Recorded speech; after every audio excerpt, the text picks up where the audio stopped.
Дядо Въло спира и изчаква да се съберат до него всички. Сочи стоягата си от срещната страна на реката, като им казва: трябва да преминем през моста оттатък реката. Смущава се дядо Въло, защото знае какво ги очаква.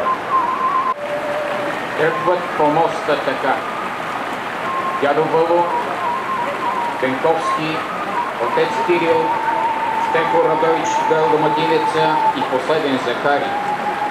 Войводо, вижда ми се мостът съмнителен, като че ли човешки крак не е стъпвал по него.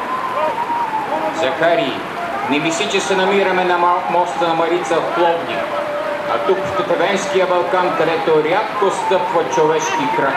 Дядо Въло избяга.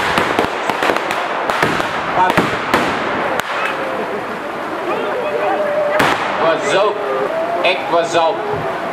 Бенковски е смъртно ранен. Залюлява се, пада, вади пистолет и стреля 2 пъти към засадата. Турците наскачат към него. Отец Кирил, ранен, пада до Бенковски. Стефо се опитва да избяга надолу по течението на реката, но 4 заптии го настигат. Той стреля и убива един от тях, но бива заловен и завързан. Захари Стоянов, без да е ранен, скача от моста в реката и Костина го повлича надолу, за да бъде запазена историческата истина.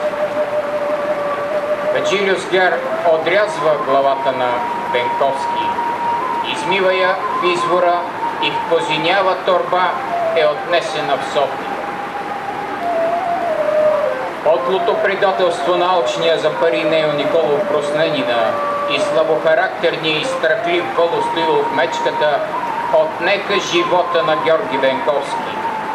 Човекът, носещ кристално чист патриотизъм, борец, революционер, демократ, беззаветно смелият организатор и водач на априлското въстание. Да бъде вечна славата на априлци!